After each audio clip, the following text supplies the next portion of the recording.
everybody. I'm Aaron Simmons. This is Philosophy for Where We Find Ourselves, September 29th, 2022. Well, happy birthday to my son Atticus. He is 13 today. And despite the dramatic trepidation of my wife and I, we are thrilled to see him go from being a young boy into an impressive young man. And so happy birthday to him. He makes me joyful in more ways than I can count and in more ways than I can even explain. Well, I'm up here at DuPont State Forest today doing a little bit of mountain biking. Tomorrow, the hurricane that is currently moving through Florida is going to turn up this direction, and they're predicting pretty bad weather up here. And of course, our thoughts are with all the people down in Florida today. I've got family all down there, and so far they all seem to be safe. So we'll continue to hope that remains this case for all of your loved ones as well. But I thought, well, shoot, if the weather's coming in tomorrow, there is still today. And so I canceled a few meetings this afternoon and headed to the mountains.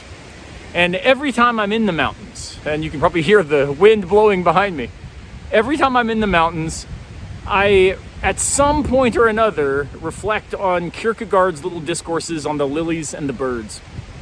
And in those discourses, he talks about the importance of learning from the lilies and the birds three things: silence, obedience, and joy.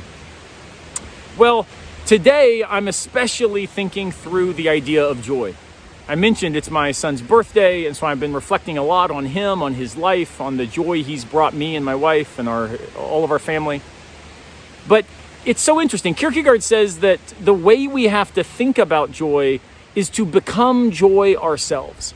And he says, in fact, that the reason the lilies and the birds are able to teach us joy is because they are joy. Then you might say, well, but what is joy? What does it mean to become joy?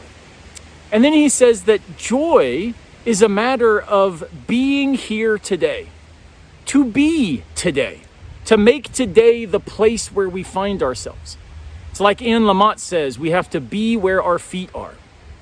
And Lamott also goes on to say, when we are frustrated, when we are anxious, go outside, look up. So today I decided tomorrow's going to be rainy and windy. We're going to be stuck inside for the next several days, I'm sure. But today remains possible. So how are you being joy today? For me, being joy was canceling a meeting, going outside, looking up, grabbing my bike and taking it with me. But whatever that is for you today, look to the lilies and the birds. Let them become your teachers as they teach me, so that we might become joyful today where our feet are.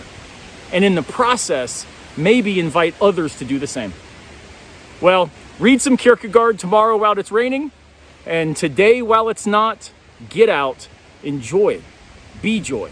I'll see you next time, unless a piano falls on our heads.